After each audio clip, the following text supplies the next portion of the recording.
Ya, jadi saya lanjutin ya tadi. Jadi gangguan fisik itu ada yang sebelum lahir, ada yang setelah lahir gitu baru mengalami gangguan fisik ya.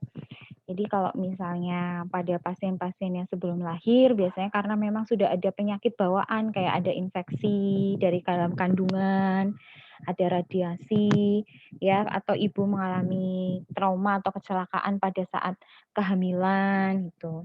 Kemudian pada saat lahir itu biasanya ada kerusakan otak pada bayi, biasanya disebabkan dari proses kelahiran yang misalnya terlalu lama, ya harusnya ini udah pembukaan 10 bayinya langsung lahir, tapi karena ada kendala gitu bayinya nggak lahir-lahir, ketubannya udah pecah duluan, ya bayinya belum lahir dan banyak gangguan-gangguan yang lain itu bisa mengalami kecacatan juga pada kerusakan otak bayi gitu. Kemudian pemakaian alat bantu kelahiran kayak di vakum gitu ya, atau ada pemakaian anestesi yang berlebihan.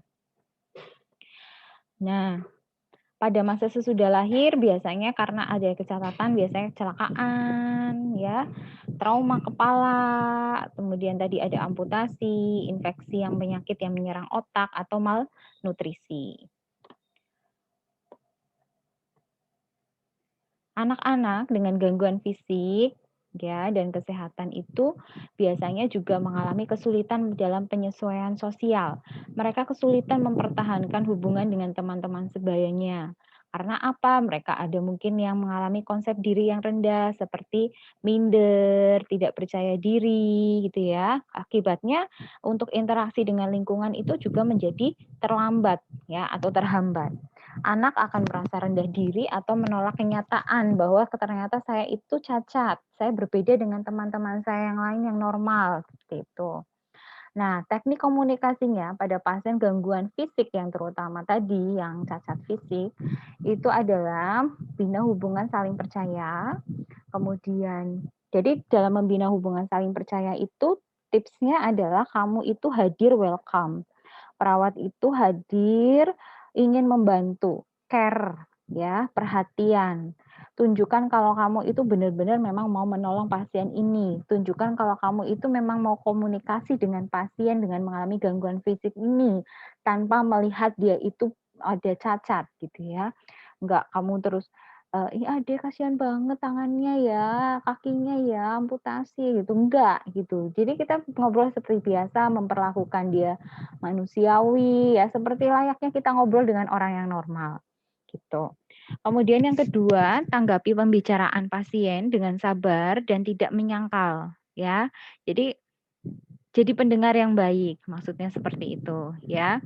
Kamu pasiennya lagi cerita curhat, kamu dengerin dulu tanpa memotong pembicaraan, tanpa menyangkal dulu. Nanti kalau misalnya udah selesai, kita bisa bisa gantian bicara, seperti itu ya. Kemudian sikap yang hangat dan bersahabat. Tadi, misalnya ketemu ibu-ibu atau bapak-bapak yang dewasa atau remaja atau anak, kita tetap sikapnya hangat dan bersahabat, gitu.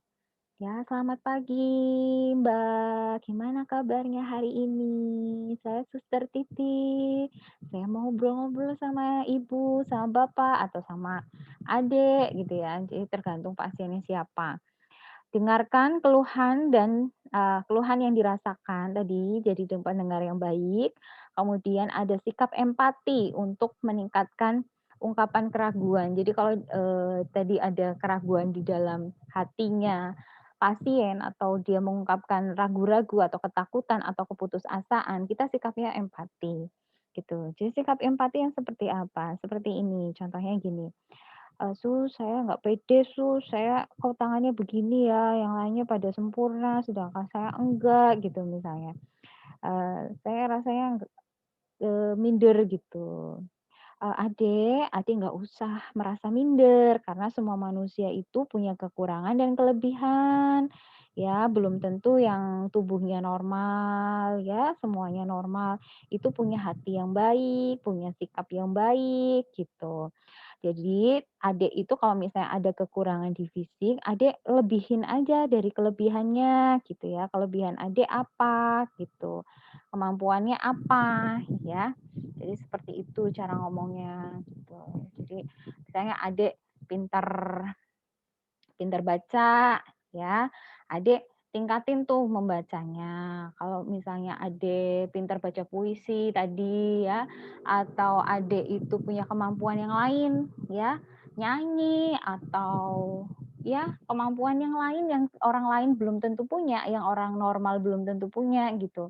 Anda bisa kembangkan itu, jadi nggak perlu minder, nggak percaya diri, karena semua manusia itu ada kekurangan dan kelebihan gitu. Ya, bagaimana kita menunjukkan banyak kelebihannya kita saja, ya walaupun kita ada kekurangan yang terlihat. Ya, nggak usah malu karena yang kayak ada juga banyak gitu ya, yang punya nggak punya tangan dua-duanya malah ada ya, ini kan adik satu yang nggak punya, kakinya satu yang nggak ada loh yang duanya tangannya nggak ada, kakinya nggak ada gitu, dan mereka semangat kok menjalani hidup, mereka punya kemampuan, punya bakat yang luar biasa ya, kayak saya gitu ya. Misalnya ada nih orang yang cacat fisik, tapi dia itu punya kelebihan yang luar biasa. Dia kalau melukis bagus banget. Saya boro-boro walaupun saya misalnya walaupun misalnya fisik saya normal gitu. Belum tentu saya bisa menggambar sebagus mereka gitu. Itu contoh sikap yang empati ya, seperti itu. Kemudian bantu mengidentifikasi sumber-sumber harapan. Misalnya nih hubungan antar sesama, keyakinan ya atau hal-hal yang bisa untuk diselesaikan. Jadi sumber-sumber harapan itu apa ya? Meningkatkan untuk dia bisa percaya diri, dia mampu untuk sosialisasi dengan orang gitu ya.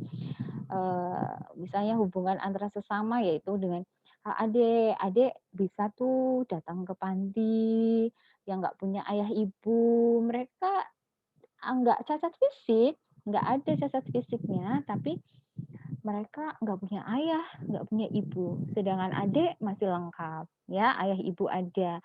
Ya itu akan menunjukkan nanti rasa syukur ya. Terus apa namanya? Oh iya, saya ada kekurangan ini, tapi yang sana juga ada kekurangan itu gitu. Jadi nanti adik bisa lebih bersyukur ya. Lebih sering ngobrol sama orang ya, banyakin wawasan, banyakin pengetahuan ya, belajar yang giat, yang rajin, nanti wawasannya nambah ya, nanti bisa, berguna bagi orang lain juga. Siapa bilang orang yang cacat fisiknya itu tidak bisa berguna untuk orang lain. Tuh misalnya kita katakan yang seperti itu ya, buat dia yakin, buat, apa sih, masalah-masalahnya dia itu tidak melulu memikirkan cacat fisik gitu loh. Jangan memikirkan masalah cacat fisik saja, kembangkan potensinya gitu. Intinya seperti itu. Bicaranya yang perlahan dan penuh dengan perhatian dan kasih sayang. Itu aja ya. Selesai untuk materi ini. Ya, kalau nanti ada pertanyaan, untuk selanjutnya kayak gangguan fisik pendengaran dan penglihatan nanti di ini ya, di kuliahan yang selanjutnya ya.